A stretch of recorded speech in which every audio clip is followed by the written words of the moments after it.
मिरज तालुक्यातील बेडग येथे विहिरीत आढळलेला वृद्ध महिलेचा मृतदेह बाहेर काढला।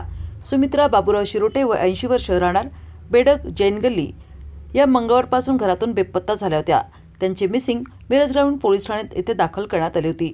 गुरुवारी 11 जून रोजी सकाळी सुमारे 6 वाजण्याच्या सुमारास एक व्यक्ती मोटार बंद करण्यासाठी विहिरीवर गेली असता विहिरीमध्ये एका महिलेचा मृतदेह तरंगताना दिसून आला। याबाबतची माहिती मिरज ग्रामीण पोलीस तसेच बेडग येथील पोलीस पाटील यांना दिली। त्यांनी सांगलीतील स्पेशल रेस्क्यू फोर्स आपत्ती व्यवस्थापन पथकास माहिती दिली। माहिती मिळताच स्पेशल रेस्क्यू फोर्स आपत्ती व्यवस्थापन पथक घटनास्थळी दाखल झाले। विहिरीतील मृतदेह बाहेर काढून आवश्यक प्रक्रिया पूर्ण करण्यात आली। त्यानंतर मृतदेह पॅकिंग करून पुढील वैद्यकीय तपासणीसाठी मिरज शासकीय रुग्णालय येथे पाठवण्यात आला।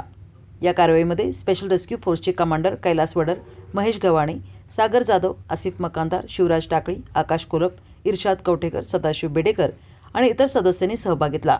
या प्रकरणाचा पुढील तपास ग्रामीण पोलीस ठाणे मिरज करीत आहे।